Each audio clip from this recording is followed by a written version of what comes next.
Perlu 55. Kita lanjut bab ke-6, fasal ke-5. Bab ilmu qiraat.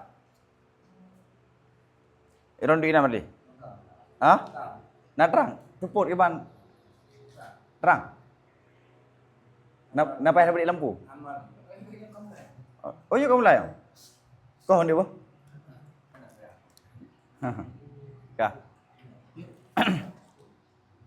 A'udzubillahi minasyaitonirrajim. Bismillahirrahmanirrahim.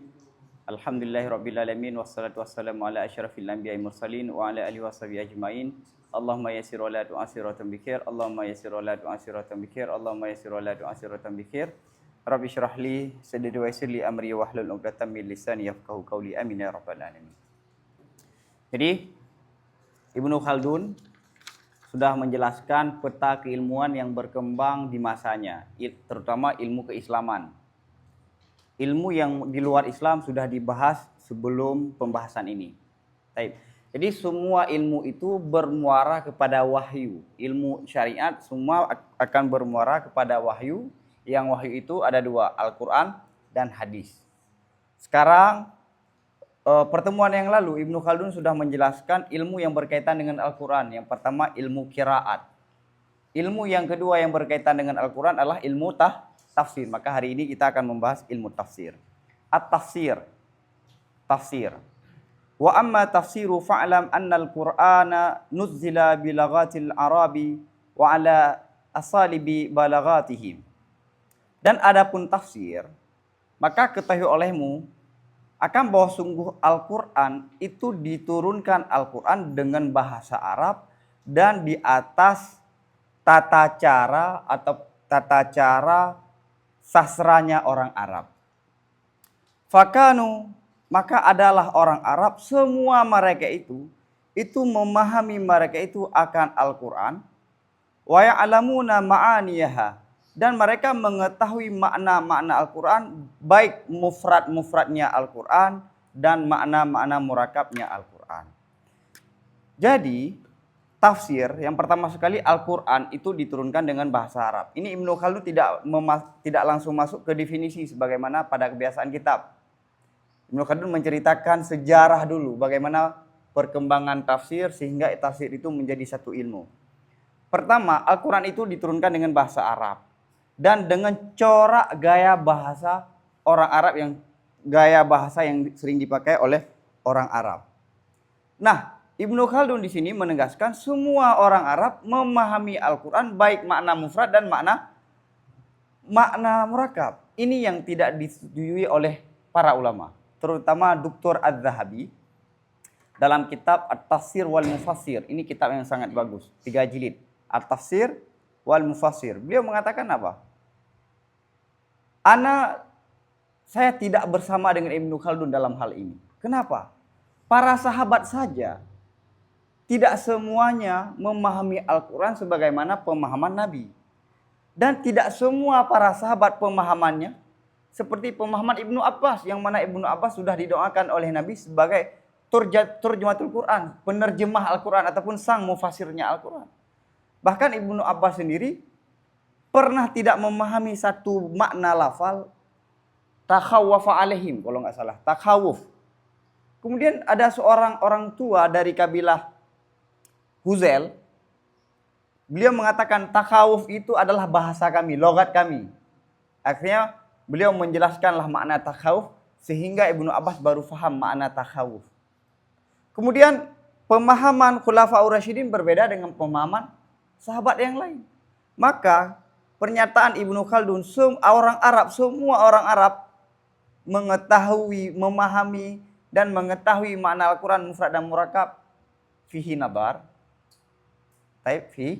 Fihi nabar. Tidak semua orang Arab memahami Al-Quran. Ada kadang sebagian orang dalam memahami satu surat, tidak dalam memahami surat yang lain. Taib.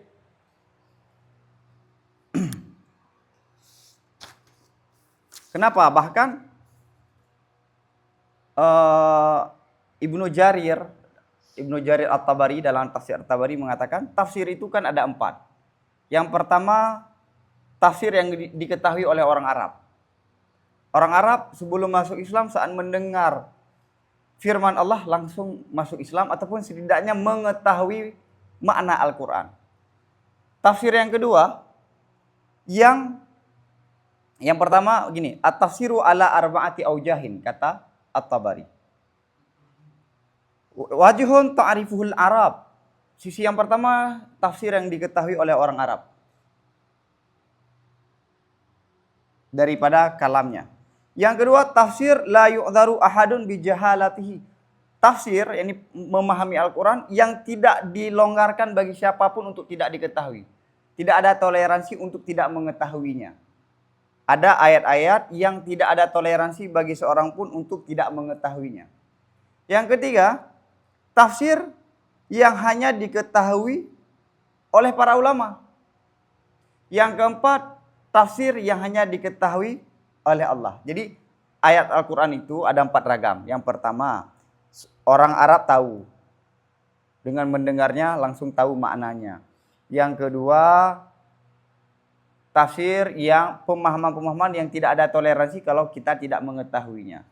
Yang ketiga, tafsir yang hanya diketahui oleh para ulama. Seperti ayat-ayat yang berkaitan dengan hukum. Ada 4 adalah tafsir yang tidak diketahui kecuali Allah. Seperti kapan hari kiamat, ruh itu gimana, ya kan? Taib.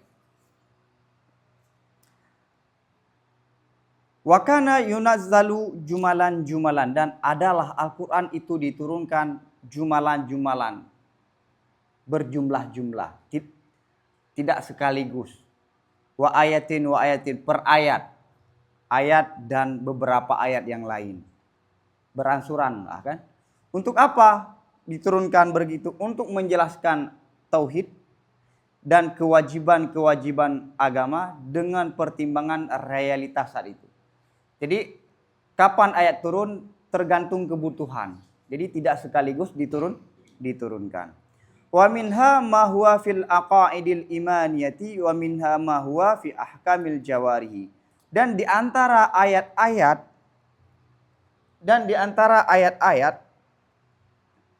itu ada sesuatu itu dalam akidah, iman. Ada ayat-ayat yang berkaitan dengan akidah. Wa minha, dan di antara ayat-ayat dan jumlah ataupun surat-surat tersebut itu sesuatu tersebut dalam membahas hukum-hukum yang berkaitan dengan anggota tubuh, jawari, yakni fikih. Wa minha ma yataqaddamu wa minha ma yataakharu wa yakunu nasikhan lahu. Dan di antara ayat-ayat itu ada sesuatu yang lebih awal, dan di antara ayat itu ada ayat-ayat yang terakhir. Wa yakunu, dan yang terakhir itu menjadi penghapus bagi yang awal. Jadi ada ayat yang duluan diturunkan, kemudian ada ayat nanti yang diturunkan, yang kadang-kadang yang terakhir itu menjadi nasikh bagi ayat yang. Wa kana Nabi sallallahu alaihi wasallam huwal mubayyinu lidzalika. Dan adalah Nabi sallallahu alaihi wasallam itu yang menjelaskan maksudnya sedemikian. Jadi begini, para sahabat untuk memahami Al-Qur'an itu harus merujuk kepada 4 sumber. Sumber yang pertama Al-Quran. Jadi para sahabat untuk memahami Al-Quran ya dengan Al-Quran itu sendiri. Ada ayat am. Kita bisa memahami am ini dengan ada ayat yang lain yang mengkait. Ada ayat mutlak. Enggak, am khusus. Mutlak, mukayat. Nasih, mansuh. Sehingga para ulama mengatakan seperti Imam Ar-Razi, Al-Quran itu seperti satu huruf. Kita melihat Al-Quran dari awal hingga akhir itu seperti satu lembar. Antara satu ayat dengan ayat lain saling menafsirkan. Maka ayat Al-Quran saja jika dipahami tanpa melihat ke ayat yang lain, bisa salah faham. Ya kan? Maka kita diperintahkan untuk melihat secara keseluruhan. Itu kalam Al-Quran. Bagaimana dengan kalam para ulama? Yang mungkin para ulama mengucapkan kalimat ini dalam konteks apa? Maka kita pertanyakan, ada nggak kalam ulama yang berbeda dengan ini dalam konteks? Misalnya kalam para sufi saat membahas tentang tidak baiknya orang kaya. Ataupun tidak bagus para ulama yang dekat dengan penguasa. Itu konteksnya apa? Maka perlu kita melihat perkataan para ulama ini dalam konteks yang berbeda. Karena apa? Al-Quran saja tidak bisa kita lihat dengan satu ayat. Perlu kita melihat ayat-ayat yang berkaitan dengan ayat yang sedang kita kaji. Taib. Paham ya? Yang kedua adalah Nabi. Yang kedua adalah Nabi. Para sahabat saat untuk memahami Al-Quran, rujuknya kepada Nabi. Maka Nabi menyampaikan seperti ghairul maghdubi alaihim waladhdallin. Nabi menjelaskan maghdub adalah Yahudi, waladhdallin Nasrani ataupun kebalikannya. Ini para sahabat merujuk kepada Nabi untuk menafsirkan Al-Quran. Yang ketiga adalah lewat ijtihad. Lewat ijtihad. Jadi para sahabat juga berijtihad dalam memahami Al-Quran. Maka pendapat yang kuat, ijtihad itu sudah berlaku, sudah dilakukan oleh para sahabat semenjak Nabi masih ada. Yang keempat, ahli Taurat dan ahli Injil ataupun ulama-ulama dari agama Yahudi dan Nasrani ini termasuk rujukan para sahabat dalam memahami Al-Quran. Terutama saat berkaitan dengan kisah masa lalu dan yang berkaitan dengan kisah para nabi. Karena yang membedakan antara Taurat, Injil dan Al-Quran, dalam Al-Quran kisah para anbiya itu disebutkan secara umum. Fokus utamanya adalah ibrah. Sedangkan dalam Taurat dan Injil itu lebih detail penjelasan kisah para nabi. Maka oleh karena itu para sahabat merujuk kepada tokoh-tokoh Yahudi dan Nasrani sekitaran Arab untuk menanyakan cerita-cerita yang berkaitan dengan para nabi sebelumnya. Ibnu Abbas, Ka'ab, banyak tokoh-tokoh besar yang merujuk kepada rahib Yahudi dan Nasrani. Cuma ada kritikan dari Ahmad Amin, pengarang kitab Dahal Islam, Fajar Islam, Dahral Islam. Dan beberapa orientalis mengatakan bahwa originalnya penafsiran Al-Quran itu diragukan. Kenapa? Karena para sahabat, terutama Ibnu Abbas, yang digelar sebagai sang mufassir, sahabat yang paling paham dengan tafsir adalah Ibnu Abbas, sering merujuk kepada, padahal Nabi sudah menyampaikan, la tusaddiquhum wa la tukadzibuhum. Kalau ada ahlul kitab menyampaikan sesuatu, jangan kamu percaya, jangan juga kamu dustakan. Tapi di kesempatan lain, Nabi menyampaikan tahaddatsu an Bani Israil. Ceritakan yang berkaitan daripada Bani Israil, fala haraj, maka tidak mengapa.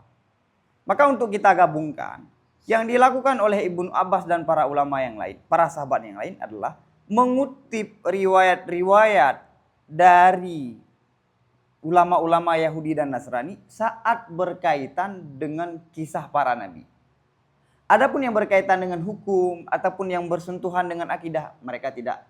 Malah Ibnu Abbas dalam diriwayatkan oleh Bukhari dalam Sahih Bukhari, memarahi para tabi'in karena para tabi'in itu sering berdiskusi dan sering mengutip perkataan-perkataan ulama Yahudi dan Nasrani.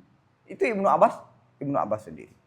Taib ya, nanti bisa dirujuk dalam kitab secara rinci At-Tafsir wal Mufassir karya Az-Zahabi. Lidzalika kama qala ta'ala litubayyana lin-nasi ma nuzzila ilaihim wa la'allahum yatafakkarun, kan lanjutannya. Karena demikian sebagaimana yang menjelaskan bagi sedemikian ayat, sebagaimana Allah mengatakan supaya engkau ayat sebelumnya diturunkan Al-Qur'an bagimu. Bagaimana? Litubayyana, supaya kamu menjelaskan bagi manusia akan ayat-ayat yang telah diturunkan kepada mereka itu. Fakana Nabi sallallahu alaihi wasallam yubayyinul mujmala wa yumayyizun nasikha minal mansukh. Maka adalah Nabi sallallahu alaihi wasallam itu yang membedakan antara membedakan mujmal, menjelaskan mujmal dan membedakan nasikh daripada mansukh. Taib ya? Wa yu'arrifuhu ashabahu. Dan Nabi mengajarkan, memperkenalkan, memberitahu akan para sahabat-sahabatnya Nabi. Fa'arafuhu. Maka para sahabat tahu akan mujmal ataupun makna Al-Quran. Wa'arifu sababan nuzulil ayat wa muqtadal hali minha mangkulan anhu. Dan para sahabat tahu sebab turunnya ayat, kondisi, tuntutan kondisi daripada turunnya ayat, mankulan yang kedua ini dikutipkan daripada Nabi. Jadi Ibnu Daqiq Al-Id dan Ibnu Taimiyah menyampaikan, Ibnu Daqiq Al-Id ini Syekhul Islam, penguasa mazhab Maliki dan Syafi'i. Bahkan beliau disampaikan oleh Imam Suyuti sudah sampai derajat mujtahid mutlak. Beliau menyampaikan apa? Sebab yang paling kuat untuk memahami Al-Quran adalah memahami asbabun nuzul. Memahami asbabun nuzul ataupun melihat konteksnya. Masalahnya dari kaum-kaum radikal, ayat yang diturunkan kepada kaum Kristen ditempatkan kepada umat Islam. Padahal ayat itu diturunkan kepada Kristen. Maka perlu kita mengetahui asbabun nuzul. Maka di sini sampaikan apa? Para sahabat tahu mana mujmal, mana nasikh, mana mansukh daripada Nabi. Dan mereka tahu sebab nuzul Quran dan tahu kondisi apa yang membuat ayat itu sampai diturunkan. Muktabahal. Kondisi apa yang membuat ayat itu diturunkan. Taib. Kama ulima min qaulihi ta'ala, sebagaimana yang sudah dimaklumi daripada firman Allah Ta'ala, idza jaa nasrullahi wal fath. Apabila datanglah kemenangan Allah dan penaklukan.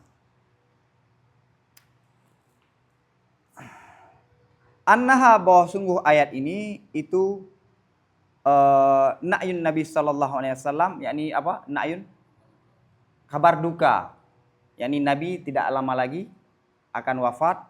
Wa amsalu dzalika, yang ini hanya dipahami oleh Sayyidina Umar. Dan yang model-model begini.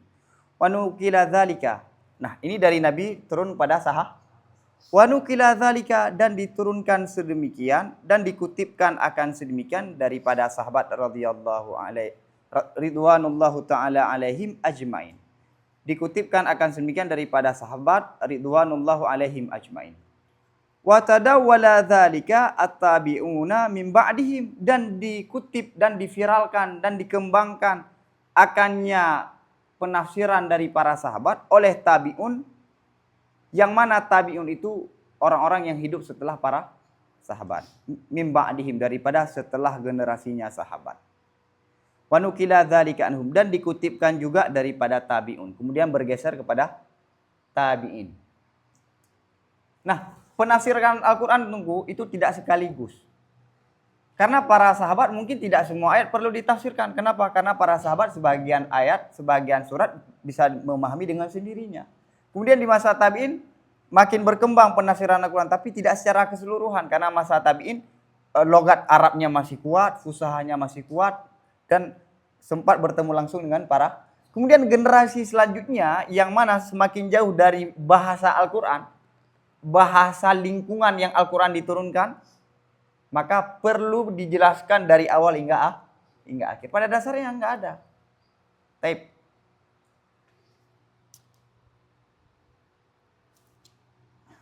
Walam yazal dzalika mutanakilan baina sadril awwali was salafi. Dan berkelanjutanlah sedemikian, senantiasalah demikian, itu yang dikutipkan, yang diteruskan di antara generasi pertama dan salaf, hatta saratil ma'arifu uluman, sehingga jadilah ilmu pengetahuan itu menjadi ilmu, pengetahuan itu menjadi ilmu. Waduwinatil kutub, dan dituliskan akan berbagai kitab, fakatabal al-katsiru min dzalika, maka ditulis oleh kebanyakan para ulama daripada sedemikian tafsir. Jadi penafsiran itu hanya dikutipkan, diteruskan lintas generasi dari sahabat, tabi'in, sampai di generasi di masa penulisan itu berkembang, yakni abad kedua. Sebelumnya sudah ada penulisan, tapi berkembangnya abad kedua, penulisan yang sangat signifikan, berbagai ilmu ditulis, sehingga tafsir juga ikut ditulis.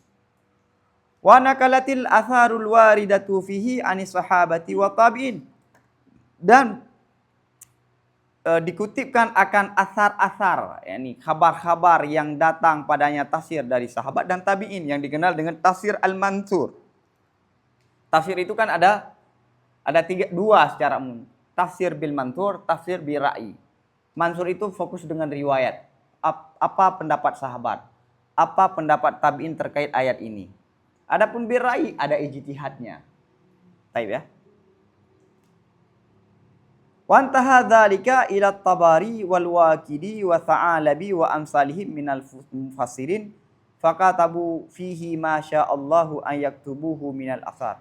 Dan berakhirlah sedemikian. Ini berbagai penafsiran-penafsiran yang berkembang saat itu berakhir kepada At-Tabari.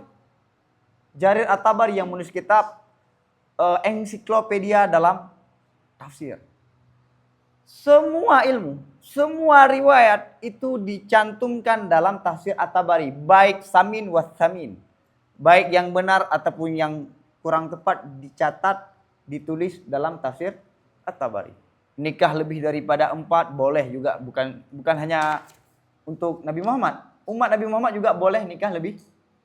Sehingga orang-orang liberal sering mengutip daripada tafsir At-Tabari. Karena fokus beliau adalah mengumpulkan semua riwayat-riwayat yang membahas dan mengkaji Al-Quran. Wal-Waqidi di bawahnya. Wasa'alabi itu lebih banyak ke riwayat. Dan yang model-modelnya tokoh-tokoh besar ini daripada kalangan mufassir. Ini garda generasi pertama lah.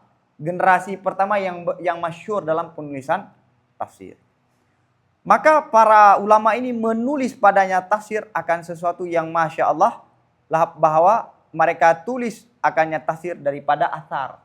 Penafsiran mereka itu corak tafsir para ulama ini adalah athar. Bagaimana berdasarkan ayat ini. Riwayat penafsirannya adalah perkataan Ibnu Abbas, Sayyidina Ali, Zaid bin Sabit gitu. Baik. Summa sarat ulumul lisani sina'iyatan minal kalami fi mawdu'atil lughati wa ahkamil i'rabi wal balagati fi tarkibi. Kemudian jadilah ilmu bahasa itu satu kedisiplinan daripada pembahasan pada objek-objek bahasa, hukum-hukum i'rab dan balaghah dalam penyusunan. Nah, di samping berkembang ilmu tafsir, berkembang suatu ilmu yang dikenal dengan ilmu bahasa, nahwu, saraf, balaghah.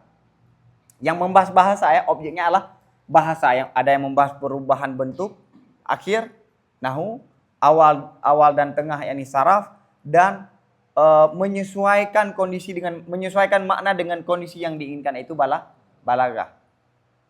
Nah, fawudiat ad-dawawinu fi dzalika, maka dibuatkan akan kitab-kitab padanya sedemikian ilmu, yani di samping berkembang ilmu tafsir, berkembang ilmu nahwu. Karena pada dasarnya enggak ada ilmu nahwu. Kenapa? Karena yang orang Arab ya bahasanya, ngapain kita membicarakan bahasa kita, karena tiap hari kita membicarakan bahasa kita sendiri.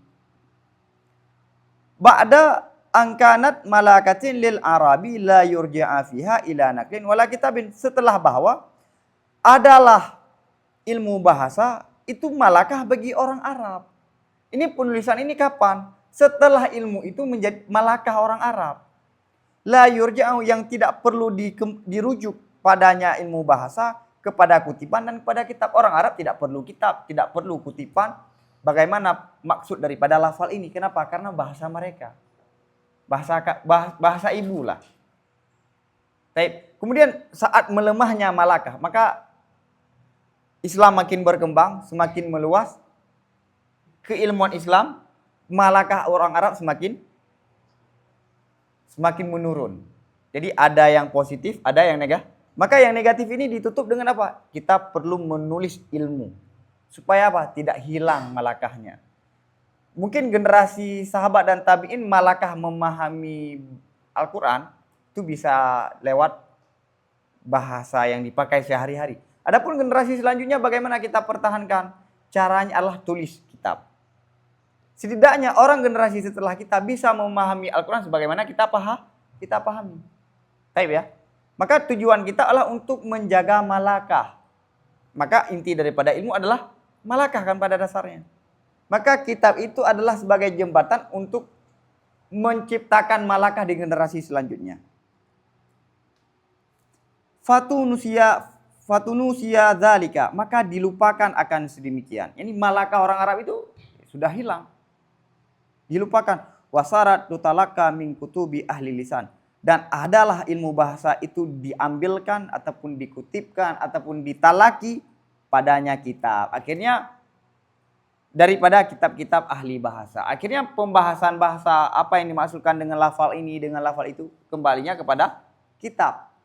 Yang mana sebelumnya adalah malakah. Fahtija ila dzalika fi tafsir Quran. Maka membutuhkan kepada ilmu bahasa dalam menafsirkan Al-Quran. Nah, tadi apa? Al-Quran diturunkan dengan bahasa Arab.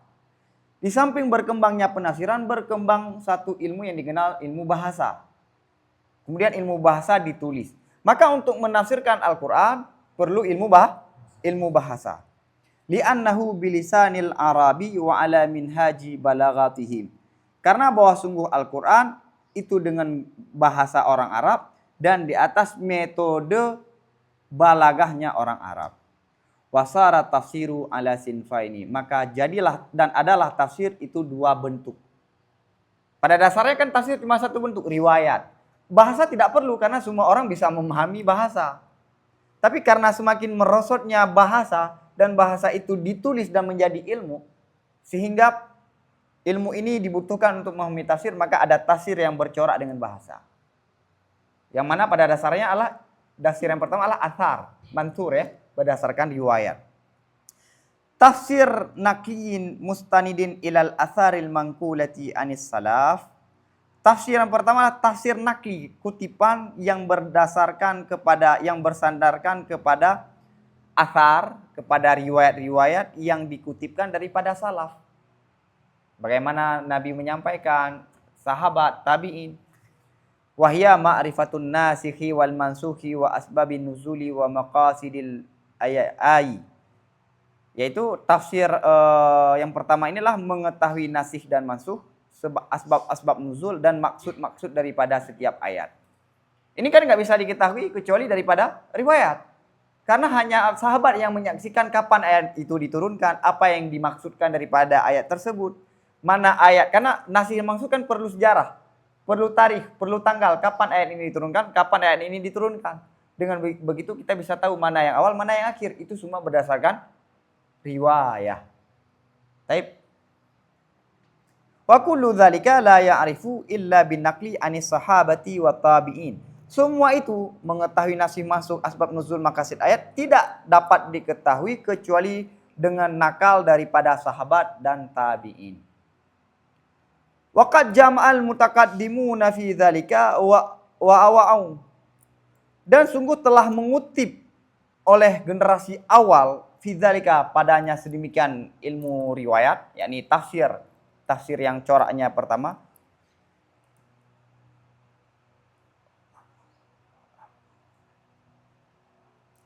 Dan mengumpulkan dan meliputi benar-benar selesai di generasi mutakadimun, illa anna kutubahum mangkulatihim tashtamilu alal ghathina wassimin wal makbuli wal mardud. Namun ada kekurangan nih, walaupun para generasi awal sudah mengutip semua tafsir-tafsir yang corak yang pertama, namun kitab-kitab generasi pertama ini dan kutipan-kutipan generasi pertama ini mencakupi alal ghath. Ghath ini racun. Simin ini lemak. Dan yang diterima dan yang ditolak. Jadi kitab Jarir At-Tabari itu sangat luar biasa kutipan-kutipannya, tapi tidak semua yang ada dalam tafsir itu benar ataupun dapat diterima. Kenapa? Apa yang terjadi sehingga generasi pertama dalam penulisan tafsir itu ada yang bagus dan ada yang tidak bagus? Wassababu fi dzalika. Ini yang dari Ibnu Khaldun. Wassababu fi dzalika, sebabnya pada sedemikian, annal araba lam yakunu ahla kitabin wala ilmin. Bahwa sungguh orang Arab itu bukanlah orang Arab itu ahli kitab dan ahli ilmu. Ummi, Nabi ummi, masyarakat sekeliling Nabi juga tidak bisa membaca, tidak bisa menulis. Wa innama ghalabat alaihimul badawatu wal ummiyatu, dan hanya saja dominan degradasi dominan terhadap para sahabat, para orang Arab kala itu badawah itu kampung, ya kan, kampung. Dan wal ummiyah ini tidak bisa membaca dan tidak bisa buta huruf. Tapi buta huruf di generasi awal itu adalah suatu kemuliaan. Tapi buta huruf di sekarang adalah suatu kehinaan. Ya kan? Karena buta huruf di generasi awal itu perlu biar tidak ada dugaan Nabi itu Al-Quran itu dari membaca ya dari kitab-kitab yang lain. Fa'idha tasyawwaku ila ma'rifati syai'in mimma tatashawwaku ilaihi nufusul basyariyatu fi asbabil mukawwanati wa bad'il khaliqati wa asraril wujudi fa innama yas'aluna anhu ahlal kitabi qablahum wa yastafidunahu minhum. Maka apabila mereka menginginkan, menginginkan untuk mengetahui sesuatu daripada perkara-perkara yang diinginkan kepadanya sesuatu oleh jiwa manusia biasanya pada sebab-sebab penciptaan, awal penciptaan dan rahasia-rahasia wujud. Maka itu hanya saja mereka menanyakan dari perkara-perkara tersebut akan ahlal kitab, yakni orang-orang ahlul kitab sebelum mereka itu, dan mereka mengambil faedah daripada ahlul kitab. Nah, ayat Allah membicarakan awal mula penciptaan alam semesta. Rinciannya tidak ada. Akhirnya kita penasaran, biasa kan penasaran. Akhirnya merujuk kepada ahlul kitab ataupun menanyakan bagaimana alam ini diciptakan. Ada kan misalnya riwayat-riwayat Israiliyat, malaikat diciptakan dari apa? Itu kebanyakan daripada Israiliyat. Wahum ahlu Taurati minal Yahudi wa man tabi'a dinahum minan Nasara. Mereka itu siapa ahlul kitab di sini? Ahli Taurat dari kalangan Yahudi dan orang-orang yang mengikuti agama mereka itu daripada kalangan Nasrani. Karena kebanyakan Yahudi yang tersebar di Arab. Lebih dominan Yahudi ketimbang Nasrani. Wa ahlu Taurati alladhina bainal Arabi yawma idzin badiyatun mithlahum. Ahli Taurat yang ada di kalangan orang Arab saat itu juga orang kampung seperti orang-orang Arab. Bukan orang-orang yang intelektual sebagaimana di Persia dan di Romawi, terutama di Romawi. Wala ya'rifuna min dzalika illa ma ta'rifuhul ammatu min ahlil kitab. Dan orang-orang ahlul kitab ini tidak mengetahui daripada cerita-cerita yang tadi, yakni awal mula penciptaan, kecuali sesuatu yang diketahui oleh kebanyakan daripada ahlul kitab. Ya masyarakat umum juga tahu. Wa ma adamuhum min himyar alladhi akhadhu bidinil yahudiyati. Kebanyakan ahlul kitab yang dijadikan rujukan oleh sahabat ini daripada kabilah Himyar. Himyar itu adalah orang-orang yang telah mengambil dengan agama Yahudi. Jadi begini, Himyar itu bangsa yang pernah menjadi penguasa sebelum datang Islam di Yaman. Sehingga pengaruhnya sampai ke Yunani. Kabilah Yahudi paling besar dan paling berpengaruh di antaranya adalah Himyar. Bahasa kabilah Himyar. Kemudian ada seorang penguasa saat datang ke Mekah itu mengingatkan kaum-kaum Yahudi kala itu apa?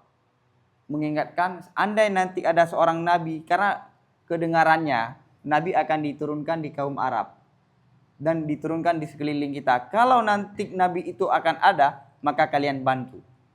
Ini dari sesepuh kabilah Himyar, berbeda ciri khasnya dengan kaum Yahudi yang lain. Setelah datang risalah Islam, kebanyakan mereka itu satu orang itu dikirim surat oleh Nabi. Setelah dinegosiasi oleh Nabi masuk Islam. Kalau ketua kabilah masuk Islam itu masyarakatnya ya masuk Islam semua. Nah, ini salah satu rujukan kaum Yahudi yang dekat dengan umat Islam. Kaum Yahudi yang sudah Islam. Yahudi sebelumnya. Oke ya? Paham? Yahudi yang lain diusir sama Nabi kan? Nah, ini bagus, coba baca nanti di Wikipedia dan di beberapa sejarah kabilah Himyar.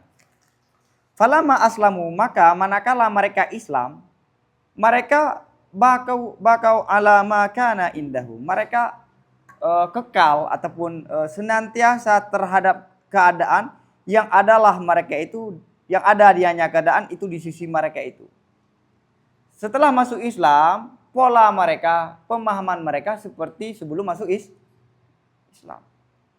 Mimma la ta'alluqa lahu bil ahkami syar'iyyatil lati yahtatuna laha misla akhbarihi bad'il khaliqati wa ma yarji'u ilal hidthan wal malahim wa amsali dzalika. Daripada perkara-perkara yang tidak ada kaitan baginya perkara dengan hukum-hukum syariat.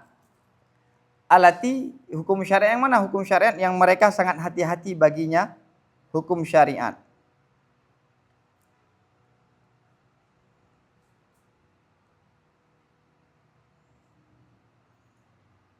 Seperti berita-beritanya akan awal mula penciptaan,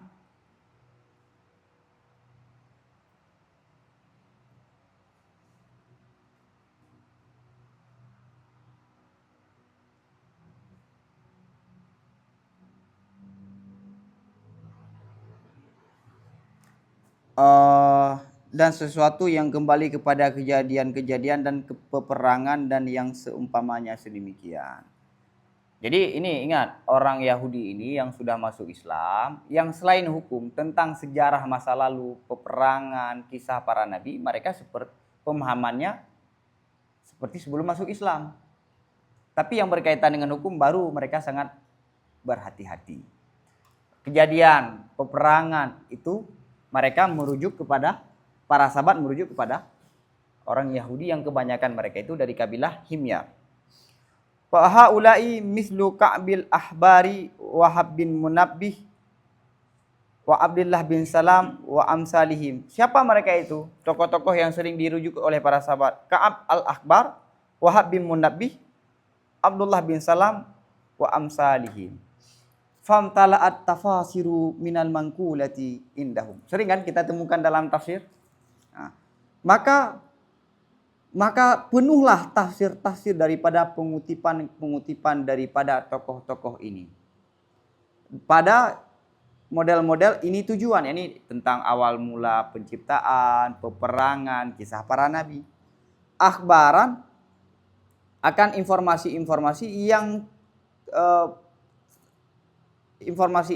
yang tawakuf hanya saja terhadap mereka itu. Yani informasi-informasi yang bertahan ataupun yang terputus terhadap mereka itu, tidak tersambung kepada yang lain.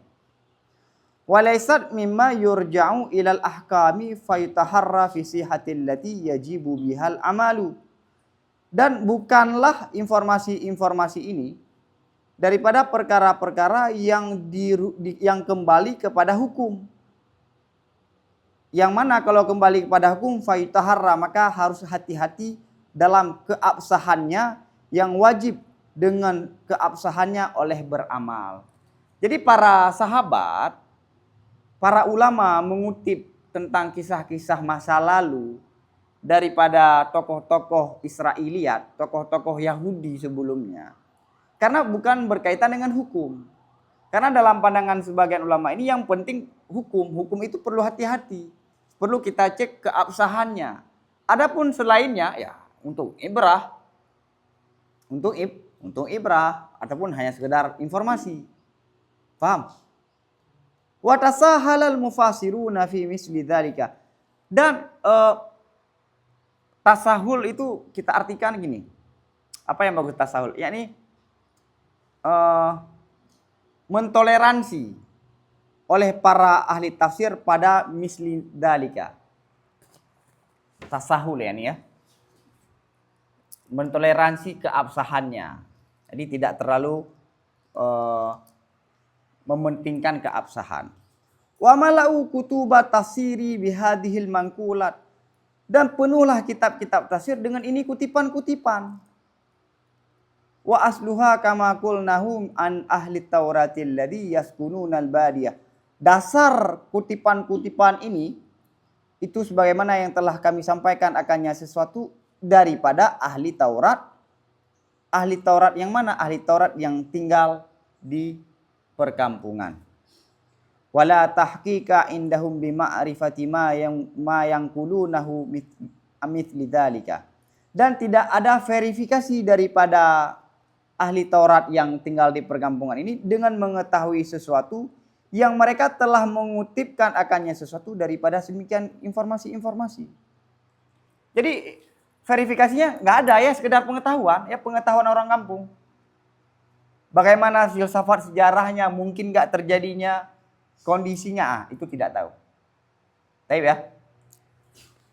Illa annahum ba'uda situhum, akan tetapi bahwa sungguhnya ahlu Taurat ini sudah luaslah pengaruhnya, situhum itu popularitasnya. Wa adumat akdarhum, dan besarlah akdarhum martabatnya. Akdarhum itu nilainya, nilai ya martabat. Kenapa mereka viral, terkenal? Lima kanu alaihi minal maqamati fid din wal millah. Karena sesuatu yang mereka itu sebelumnya di atasnya sesuatu daripada posisi pada agama dan millah. Karena sebelum masuk Islam mereka tokoh agama. Maka saat mereka masuk Islam posisinya masih seperti sebelum masuk Islam. Sebelumnya dia menjadi pendeta, setelah masuk Islam ya bukan lagi pendeta. Tapi posisinya dalam pandangan masyarakat masih posisi orang besar. Pengetahuannya melebihi daripada orang-orang yang lain. Paham ya? Ini pendeta-pendeta semua nih. Ka'ab al-Akbar, Wahab bin Munabbih. Fatulukiyat bil kabuli min yaumaidin. Maka diterima. Maka fatulukiyat itu maka diambil dengan penerimaan daripada hari itu.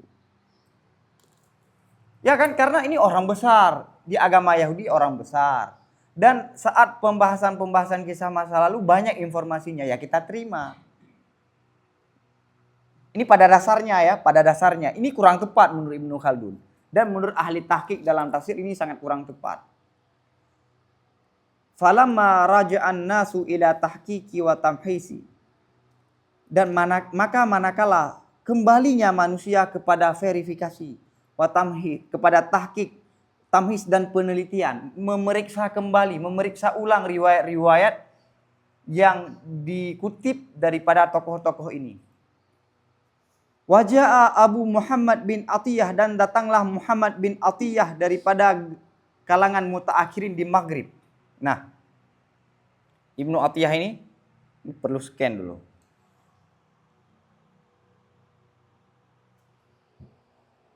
Scan kah? Berapa? Hah? Oh? Ini anak paper le. Sih. Gitu.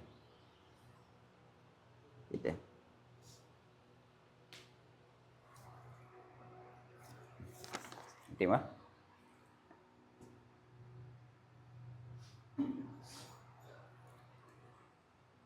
Allah.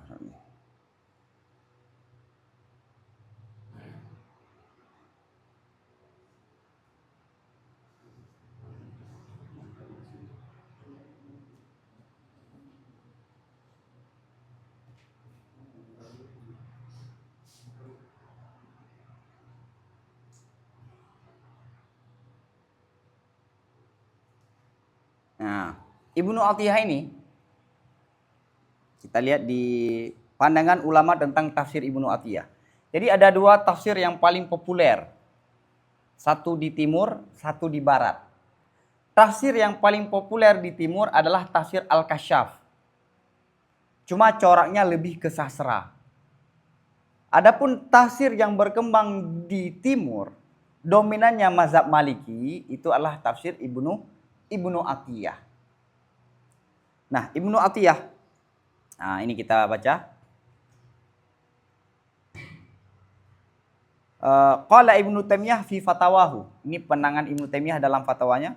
Tafsir Ibnu Taimiyah khairun min di timur berkembang tafsir Al-Kasyaf. Di barat, ini di Maroko, Aljazair, Tunisia, di Andalusia. Ini orang Andalusia. Termasyhurnya apa? Tafsir Ibnu Atiyah. Kualitasnya apa kalau menurut Ibnu Taimiyah? Tafsir Ibnu Atiyah itu lebih bagus daripada tafsir Zamakhsyari dan lebih tepat kutipannya, pembahasannya, dan lebih jauh daripada bid'ah. Kenapa? Karena Zamakhsyari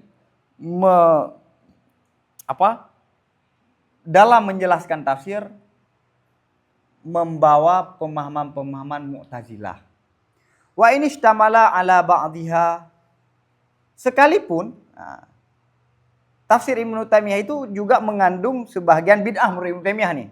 Bahkan dianya tafsir Ibnu Taimiyah itu jauh lebih bagus daripada tafsir Zamakhsyari bikatsir.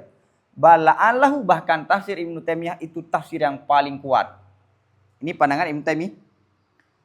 Ini juga pandangan Ibnu Taimiyah dalam kitab Usulut Tafsir. Tadi dalam Fatwa Ibnu Taimiyah. Ini Usulut Tafsir.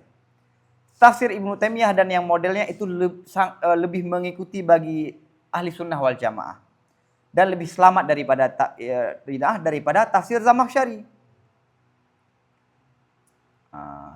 Walau dzakara, andai Ibnu Atiyah ini menyebutkan kalam salaf yang ada dalam tafsir mantur, yakni tafsir riwayat yang tadi, yang corak pertama. Daripada yang salaf, di atas caranya, di atas bentuknya, niscaya itu lebih bagus dan lebih indah. Maksudnya apa? Mengutip riwayat-riwayat itu sebagaimana yang ada dalam tafsir-tafsir mansur itu lebih indah lagi. Jadi penekanan Ibnu Taimiyah lebih ke riwayat. Fa innahu katsiran ma, karena Ibnu Atiyah banyak sekali mengutip daripada tafsir Muhammad bin Jarir At-Tabari, tidak menceritakan sebagaimananya. Jadi rujukan Ibnu Atiyah salah satu apa? Jarir At-Tabari, tapi tidak mengutip sebagaimana Jarir At-Tabari mengutip. Wa yadhkuru ma yaz'amu annahu qaulul muhaqqiqin, dan menyebutkan pendapat-pendapat yang menurutnya itu adalah pendapat muhaqqiqin. Padahal itu pendapat ahli kalam, maksudnya ini Asy'ariyah.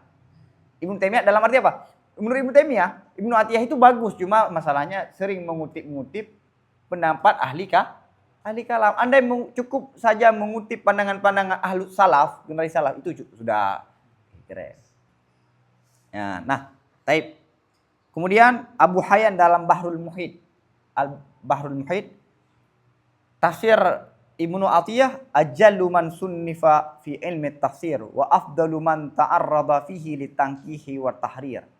Tafsir Ibnu adalah tafsir orang yang sangat bagus dalam menjelaskan ilmu tafsir dan sosok yang bagus yang membahas padanya tafsir untuk tangkih dan tahrir.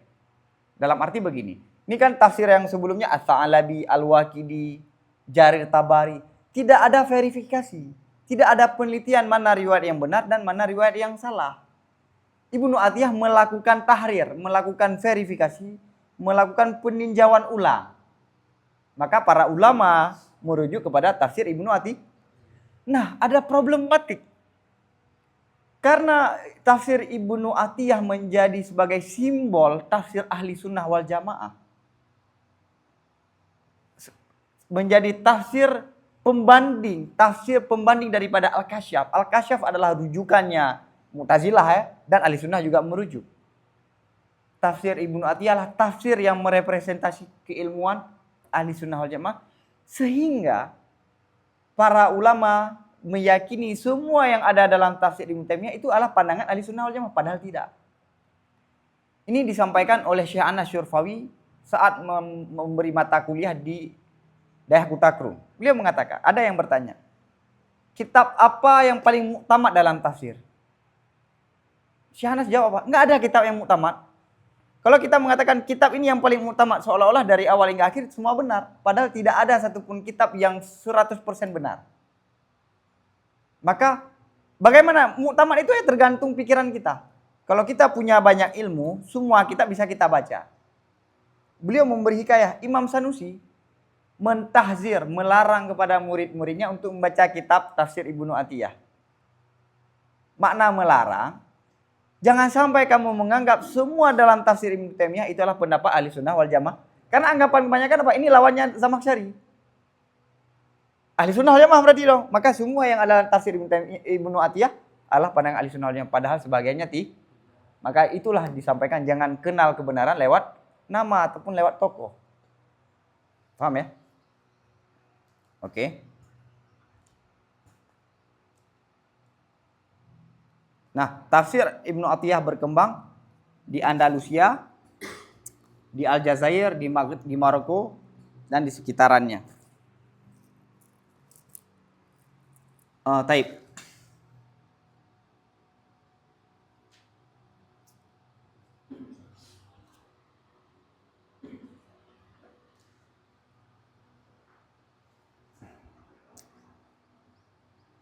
Falakhasa tilka tafasira kullaha. Maka meringkas oleh Ibnu Atiyah semua tafsir itu. Wa taharra ma huwa aqrabu ila sihhati minha. Dan memeriksa tafsir-tafsir yang dia tafsir itu lebih tepat, lebih dekat kepada kebenaran daripada berbagai tafsir-tafsir. Wa wada'a dzalika fi kitabin mutadawalin baina ahli al-maghribi wal andalusi husnil manha. Dan membuat Ibnu Atiyah akan sedemikian, yakni mana penjelasan yang paling benar dalam satu kitab yang sudah beredar di kalangan ahli Maroko, Aljazair, Tunisia, Andalusia, yang bagus bentuknya, bagus penertibannya. Watabi'ahu Al-Qurtubiyu, dan diikuti akan Ibnu Atiyah ini oleh Al-Qurtubi. Fitil katarikah, pada sedemikian jalan, ala minhaji wahidin fi kitabin akhara masyhurin bil masyriq, di atas metode yang satu dalam kitab yang lain yang terkenal di timur. Jadi menurut Ibnu Khaldun, kitab Qurtubi ini mengikuti pola. Nah, padahal Qurtubi polanya berbeda. Al-Qurtubi fokusnya adalah hukum. Bagaimana kita bisa mengetahui hukum langsung dari Al-Quran. Maka nama kitabnya adalah Al-Jami' li Ahkamil Quran. Tafsir Al-Qurtubi namanya Al-Jami'u li Ahkamil Quran. Beliau asalnya orang Cordoba, Andalusia juga. Cuma lebih populer di timur. Yang padahal dasar sama-sama orang Maghrib. Tapi di Maghrib yang lebih terkenal Ibnu Atiyah. Di sini kita baca. Al-Qurtubi adalah Imam Abu Abdillah Muhammad bin Ahmad bin Abi Bakar bin Farh. Beliau termasuk daripada ibadullah as-salihin, ulamaul arifin, az-zahidin fid dunya, al-mashghulin, yang sibuk hanya dengan urusan-urusan dunia. Wakanan, ini salah dalam penulisan. Wakanan, dan waktunya itu semua terisi dengan beribadah dan tawajuh kepada Allah. Kadang-kadang beliau menulis, kadang-kadang beliau beribadah. Hanya dua ini yang beliau fokus. Wafat tahun 671 setelah Ibnu Atiyah. Nah, pandangan para ulama. Ibnu Farhun, huwa tafsir Al-Qurtubi adalah termasuk daripada tafsir yang paling bagus. Wa a'dhamuha naf'an, paling besar manfaatnya.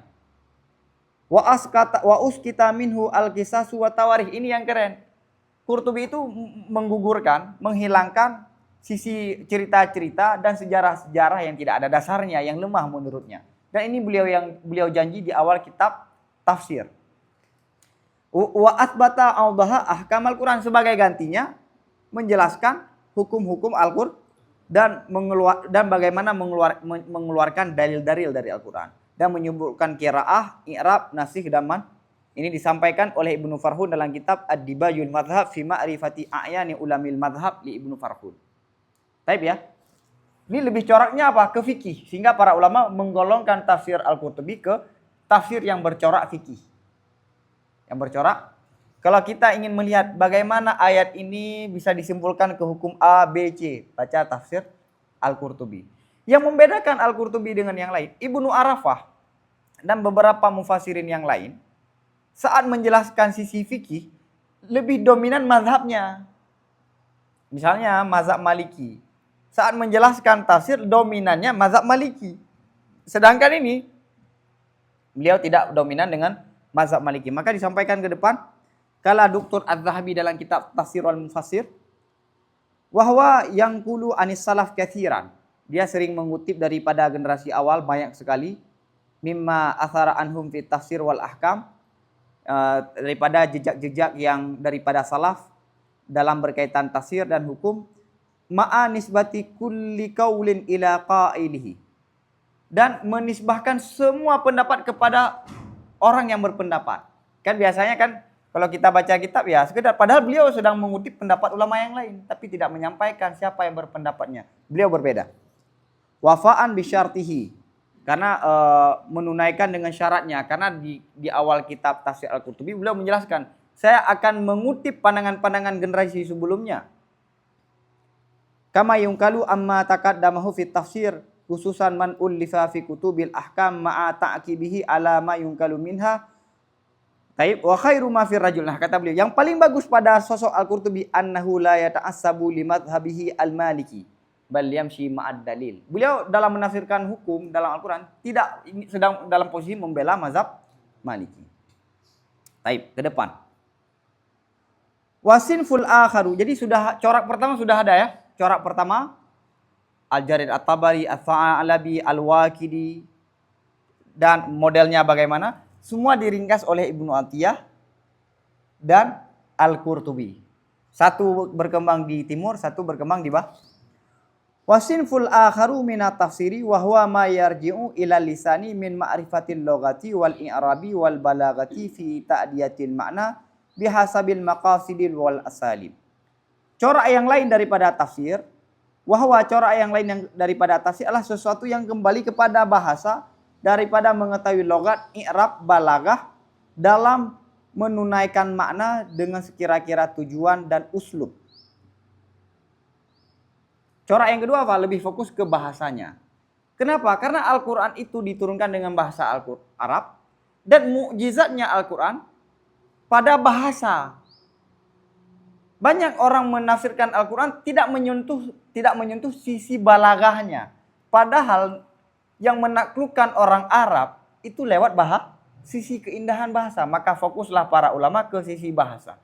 Tokoh yang paling bagus dalam menafsirkan Al-Quran corak ini adalah Zamakhsyari yang berjudul kitab Al-Kasyaf. Nah, apa ya ulang lo? Taib. Wa hadza sinfu minat tafsiri kalla ayyam farida anil awal.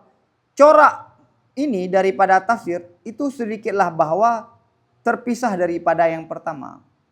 Corak ini sulit juga terpisah daripada yang pertama. Kenapa? Karena yang pertama fokus ke makna. Maksud ayat ini apa? Sedangkan ini fokus ke lapisannya, bahasa. Kan bahasa kan lapisannya. Kenapa? Idzil awwalu huwal maqsudu bidzat. Karena yang pertama adalah tujuan dengan langsung. Bidzat, tujuan langsung adalah makna kan. Memahami maksud daripada setiap ayat.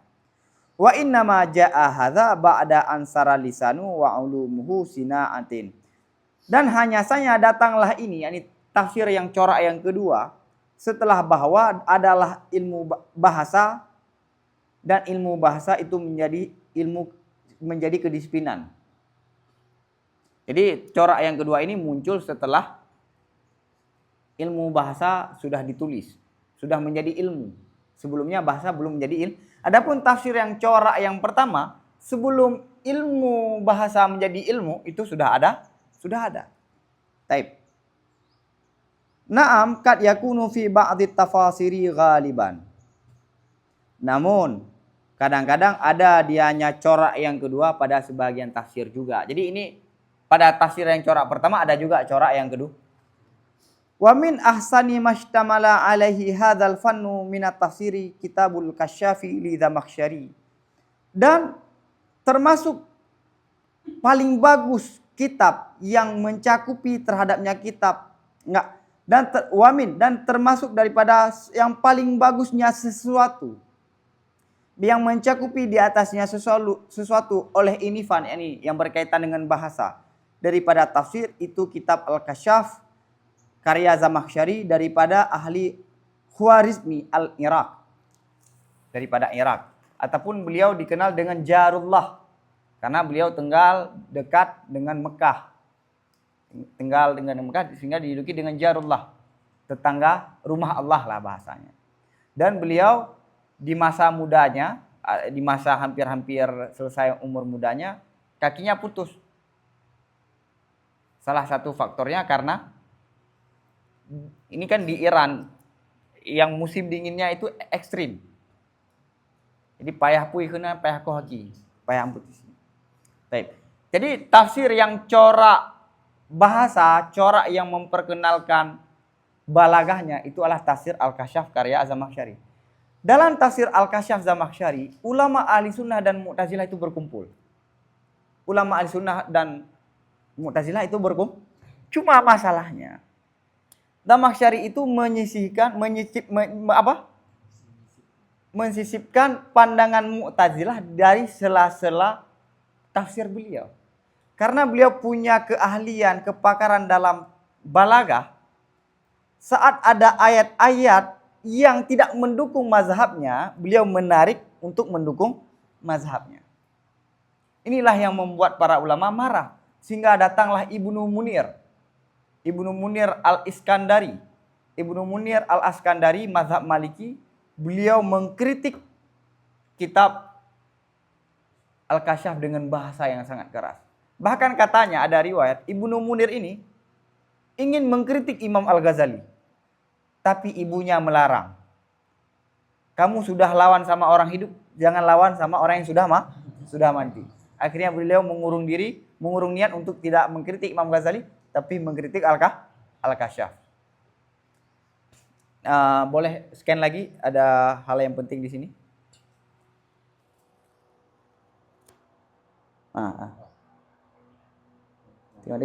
Tengok. Di tiga ada ilahnya. Cuma saya nggak ada duit kuning yang tiga.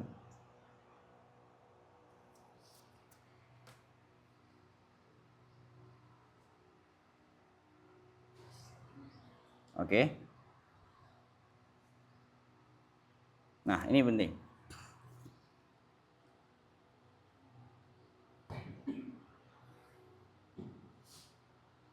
Nah, kata Subki, pandangan ulama ahli sunnah terhadap tafsir Al-Kasyaf. Ketahui olehmu bahwa sungguh Kasyaf itu kitab yang sangat agung, kitab yang sangat besar, fi babi pada babnya. Artinya dalam yang berkaitan balaghah, memperlihatkan sisi balaghahnya Al-Quran, tidak ada nomor 2 Al-Kasyaf. Wa musannifu imamun fi fanhi. Pengarangnya itu imam dalam ilmunya. Illa annahu rajulun mubtadi'un, akan tetapi dialah seorang yang ahli bid'ah. Tapi bid'ah yang model mana? Mutajirun bi bid'atihi, yang menjual bid'ahnya. Ada yang bid'ah tapi tidak menjual, dia menjual. Ya ba'u min kadri an-nubuwati katsiran, dia merendahkan martabat Nabi banyak sekali. Wa yusi'u adaba'u ala ahli sunnah wal jamaah, dan dia sangat buruk adabnya terhadap ahli sunnah wal jamaah. Maka wal wajib, ini sebenarnya ada. Maka yang wajib adalah membongkar sesuatu daripada kitab Al-Kasyaf semuanya.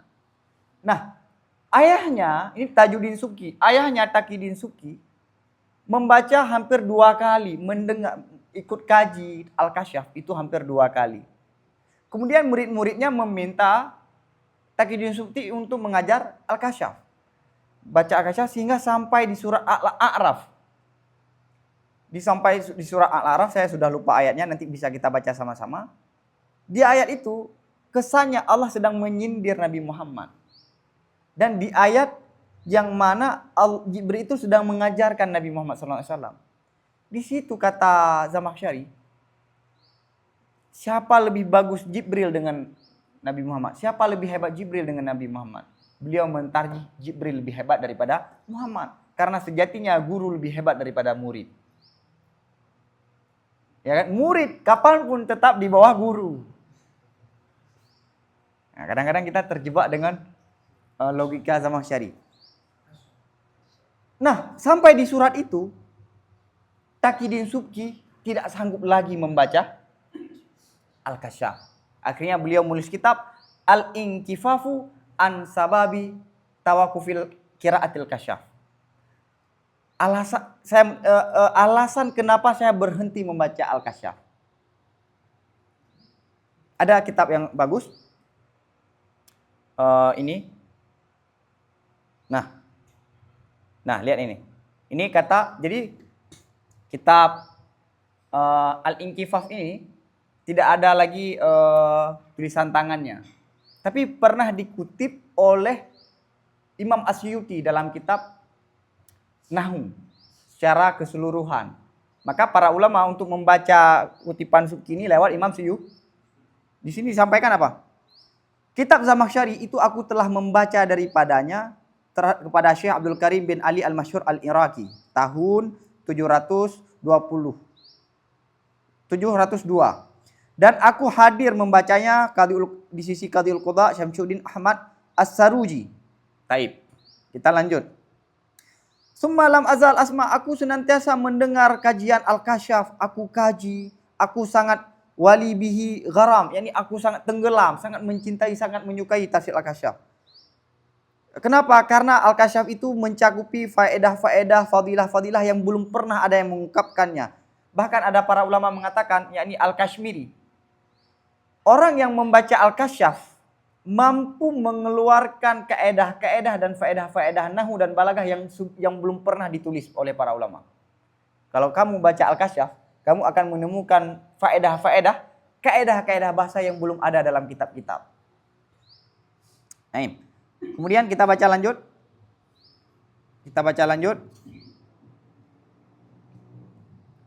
Nah, wa talaba minni maratan, diminta oleh sebagian orang-orang ahli Madinah. Jadi ada orang Madinah minta satu nuskah, satu kitab daripada Al-Kasyaf. Aku tidak mau mengirim kitab Al-Kasyaf, malu. Kenapa? Dalam Al-Kasyaf itu ada sisi yang merendahkan Nabi Muhammad. Sedangkan di Madinah adalah tempatnya Nabi Muhammad SAW. Ini murakabahnya kan luar biasa. Summa saral hadzal kitab yuqra alayya, kemudian kitab ini dibaca kepadaku. Wa ana abkaru an fawaidihi, aku juga tenggelam pada faedahnya, wa aumu bihi, sehingga sampai kepada surat Tahrim. Wa qad takallama fi zillah fa hasala li bidzalika muksun. Kemudian summa wasaltu fi ila kalami fi surati takwir fi qauli ta'ala innahu laqaulu rasulin kalim. Di sini Al-Kasyaf mengatakan apa? Manusia berbeda pada Rasul. Man huwa? Kemudian para ulama mengatakan siapa? Jibril. Ada kan? Innahu laqaulu rasulin karim. Rasul ini siapa? Nabi Muhammad apa? Jibril. Kebanyakan mengatakan ada sebagian mengatakan Muhammad. Faktasara Zamakhsyari alal qaulil awal tsumma kalal. Zamakhsyari hanya mengatakan apa? Ini hanya mengutip pendapat yang pertama. Ini kata Zamakhsyari. Wa nahika bihadzal, cukup kepadamu, ini dalil terhadap keagungannya posisi Jibril dan kelebihannya Jibril terhadap malaikat, dan wa mabanatin, dan tingginya posisinya Jibril dengan posisinya manusia yang paling bagus Nabi Muhammad SAW. Jadi kalau kamu bandingkan antara Nabi Muhammad dengan Jibril, siapa lebih hebat? Jibril. Nah, taib. Kemudian baca ke depan, fatarahtul kasyaf, aku campakkan akan kasyaf di hadapanku. Wa akhrajtuhu min khaladi, dan aku keluarkan kasyaf dari hatiku. Dan aku niat, aku tidak akan lagi baca Al-Kasyaf, dan aku tidak akan lagi melihat Al-Kasyaf, insya Allah. Itu di hari truk baura-ura gitu leh. Nah, yang berjudul adalah Al-Inkishaf an sababi an kafafil qiraatil kasyaf. Ini hanya 4 halaman. Tapi setelah itu, setelah konfirmasi dari murid-muridnya, beliau baca kembali. Baca lagi. Rujuk. Paham ya? Baik. Nah, kemudian ini pandangan para ulama, kita baca dikit lagi. Kitab Ibnu Atiyah itu kutipannya lebih banyak, lebih ringkas. Kitab Zamakhsyari itu lebih ringkas dan lebih dalam. Namun Zamakhsyari banyak masalah lah, problematik. Nanti akan saya kirim. Kemudian pandangan Abu Hayyan. Wa hadzal rajul, ini Zamakhsyari, sekalipun dia sudah diberikan ilmu Al-Qur'an sangat banyak, dan dia mampu menggabungkan antara istirak makna, membuat makna yang belum pernah ada orang yang buat, dan pintar dalam membuat lafal, fa fi kitabihi asya' muntaqidah. Walaupun dia hebat sekali, tapi dia ada banyak sekali pandangan-pandangannya yang bermasalah. Ini kata Ibnu Hajar Al-Haytami fi Thabatihi. Ibnu Hajar. Pembahasan, jadi gini, kita baca ke depan. Ada yang penting.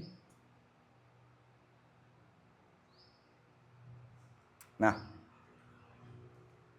jadi pada dasarnya tafsir Al-Kasyaf abad ke-5, 6, 7, abad ke-5, abad ke-6, abad ke-7, itu fokus para ulama Al-Kasyaf kalau di timur. Ataupun mutalaah itu ya Qurtubi, Jarir At-Tabari. Adapun di barat, yakni di barat itu yang berkembang tafsir Ibnu Atiyah dan juga Al-Kasyaf. Tapi tidak sehebohnya di timur. Ini tulisan saya sekitaran 4 tahun yang lalu saat saya berdiskusi dengan orang mahasiswa Indonesia yang belajar di Toronto, Kanada, dan sekarang S3 di Harvard. Beliau menjelaskan apa? Kehebatan guru kami di Toronto membahas tentang tafsir Al-Kasyaf. Saya bilang, saya sudah lama meneliti tentang tafsir Al-Kasyaf. Tanpa harus belajar ke barat, karena konteksnya orang-orang ini sedang merendahkan orang-orang yang belajar di Timur Tengah. Nah, pada masa Taqiyuddin Subki, tradisi Al-Kasyaf masih sangat kental. At-Tibi, murid beliau, menulis syarah yang cukup panjang. Ibnu Munir melalui kitab Al-Intisaf menyoroti titik-titik Mu'tazilah dalam karya Zamakhsyari. Jadi, tafsir Al-Kasyaf diberi hasyiah oleh murid Taqiyuddin Subki yang bernama At-Tibi. Tafsir yang paling besar yang ditulis terhadap Al-Kasyaf adalah hasyiah At-Tibi. Beliau mengadili. Jadi kalau sebelumnya Zamakhsyari menggunakan balaghah untuk membela mazhab Mu'tazilah, At-Tibi hadir menggunakan balaghah untuk membela ahli sunnah wal jamaah. Kemudian Ibnu Munir dengan bahasa yang sangat kerasnya mengkritik Al-Kasyaf dari sisi Mu'tazilahnya. Kemudian datang Al-Iraqi. Al-Iraqi datang untuk mengadili mana pandangan yang tepat daripada Ibnu Munir dan mana daripada Zamakhsyari. Jadi Ibnu Munir menulis kitab Al-Intisaf. Al-Intisaf. Objektif dalam menilai tafsir Al-Kasyaf. Kemudian datang Al-Iraqi. Objektivitasnya Ibnu Munir tidak objektif. Akhirnya datang kitab yang berjudul Al-Insaf. Objektif juga. Objektif. Untuk mengadili antara Al-Kasyaf dan kemudian Al-Insaf karya Al-Iraqi ini diringkas oleh Ibnu Hisham Al-Ansari, pengarang Mughni Labib. Taib. Ini dari catatan dari Abdul Wahab Asy-Sya'rani hingga abad ke-10 kajian Al-Kasyaf masih sangat kuat. Mulai abad ke-10, sebenarnya bukan mulai abad ke-10, mulai abad ke-8 hingga abad ke-10 dan ke-11 tafsir Baydawi menggantikan posisi tafsir Al-Kasyaf. Itu Bang Jabal. Taib. Menggantikan posisi tafsir Al-Kasyaf. Sehingga para ulama berbondong-bondong memberi hasyiah terhadap tafsir Al-Kasyaf. Termasuk Syekh Kuala menerjemahkan tafsir Baydawi. Tafsir Baydawi dalam bahasa Jawi. Ulama India, ulama Turki Utsmani, ulama Mesir itu sangat fokus kepada tafsir Baydawi. Yang mana sebelumnya fokusnya ke tafsir Al-Kasyaf. Tapi posisi Baydawi tujuannya sebenarnya adalah menghindari daripada pandangan-pandangan Mu'tazilah daripada Zamakhsyari. Tapi terjebak pada pandangan-pandangan filsuf. Karena Baydawi termasuk ulama yang sangat pakar dalam ilmu filsafat. Akhirnya para ulama harus mengadili Baydawi juga. Karena banyak pandangan-pandangan filsafat. Taib. Nah, Ibnu Hajar mengatakan apa? Ibnu Hajar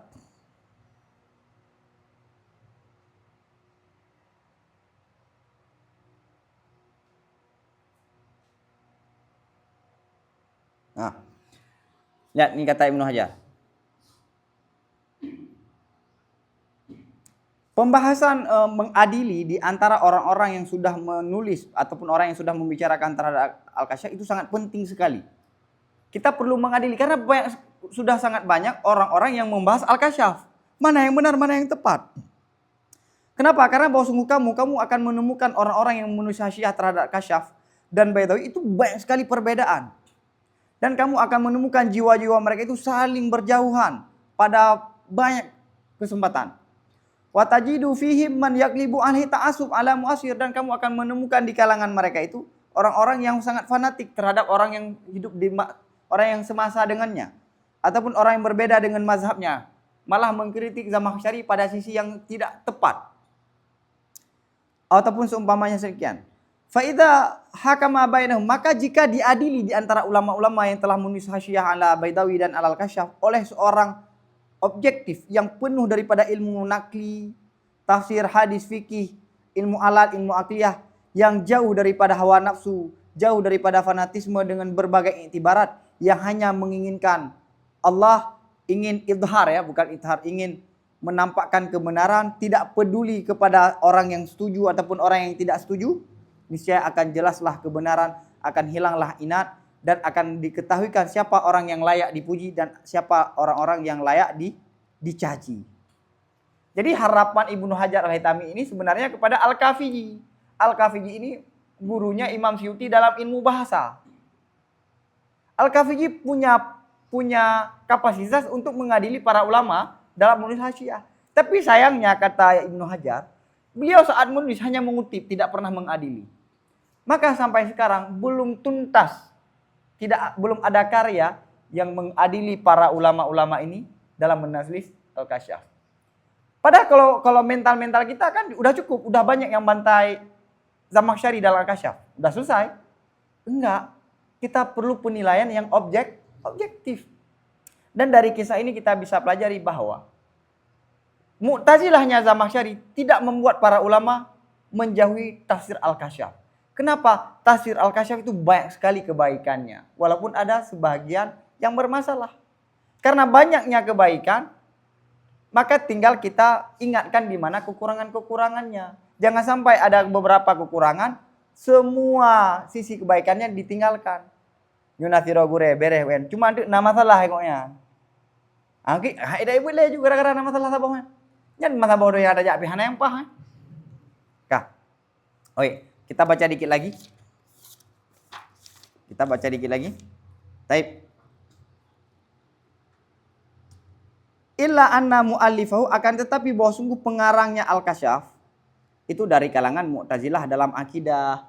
Fayati bil hijaji ala madzahibihimil fasidah. Maka Zamakhsyari mendatangkan dengan argumen-argumen terhadap mazhab-mazhab Mu'tazilah yang rusak.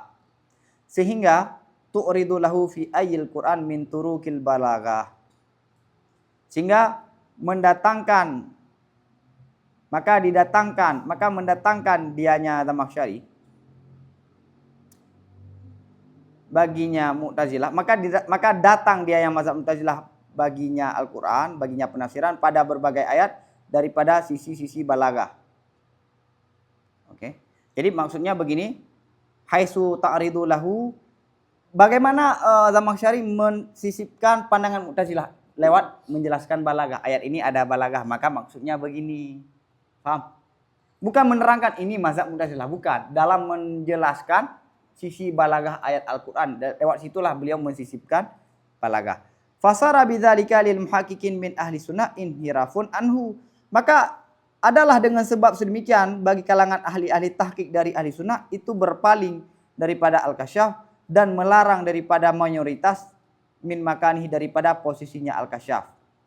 Beserta pengakuannya ahli sunnah wal jamaah dengan kuatnya kakinya ataupun pengetahuannya Zamakhsyari pada sesuatu yang berkaitan dengan bahasa dan balaghah.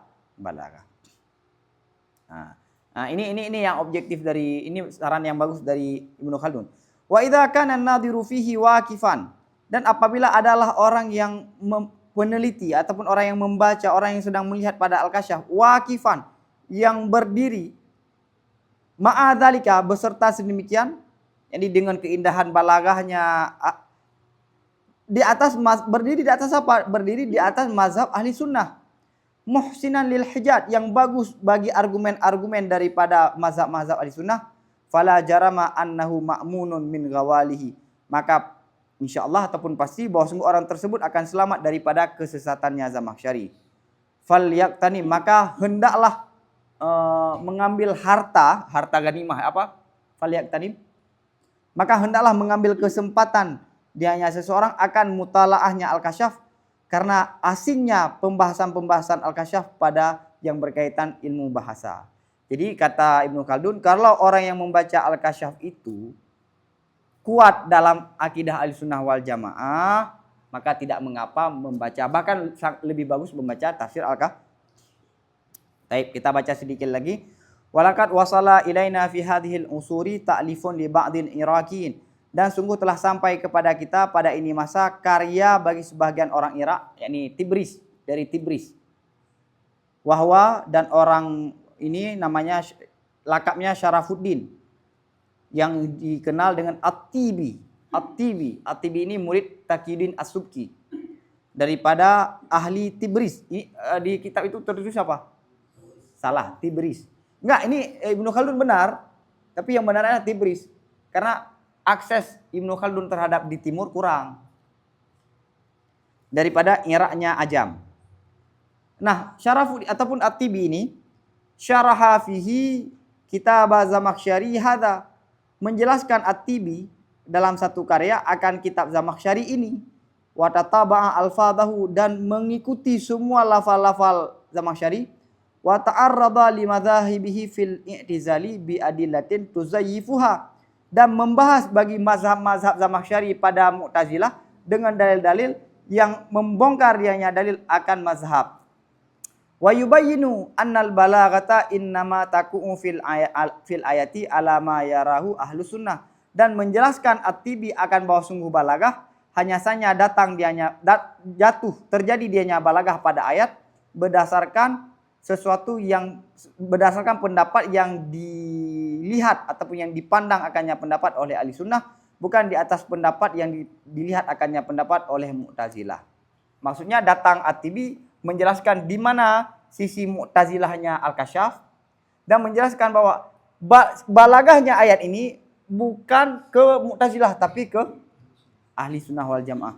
Fa ahsana fi dzalika ma syaa, maka membuat sangat bagus dianya At-Tibi fi dzalika dalam memberi hasyiah Al-Kasyaf, masya Allah, masya ma'a imta'ihi fi sa'iri fununil balaghah, beserta kapasitasnya At-Tibi dalam semua berbagai ilmu balaghah. Wa fawqa kulli dzi ilmin alim, maka di atas setiap orang ahli ilmu itu ada yang lebih berilmu.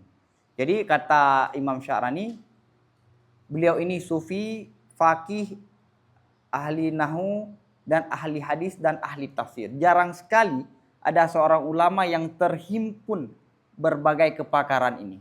Ini At-Tibi ini murid daripada Taqiyuddin As-Subki. Beliau orang yang pertama yang membongkar kekurangan kesesatan Zamakhsyari dalam Al-Kasyaf. Baru setelahnya datang Ibnu Munir lewat kitab Al-Intisaf, kemudian Al-Iraqi lewat Al-Insaf, kemudian dan banyak Sa'aduddin Taftazani juga menulis hasyiah ala Kasyaf. Said Syarif Al-Jurjani juga menulis hasyiah ala Kasyaf. Qutbuddin Ar-Razi pensyarah Syamsiyah juga menulis hasyiah ala Kasyaf. Qutbuddin Asy-Syairati juga menulis, tapi kebanyakan mereka itu mengutip daripada At-Tibi ini. At-Tibi. Wallahu a'lam bishawab wa ilaihi marju'un. Selawat. Sallallahu ala sayyidina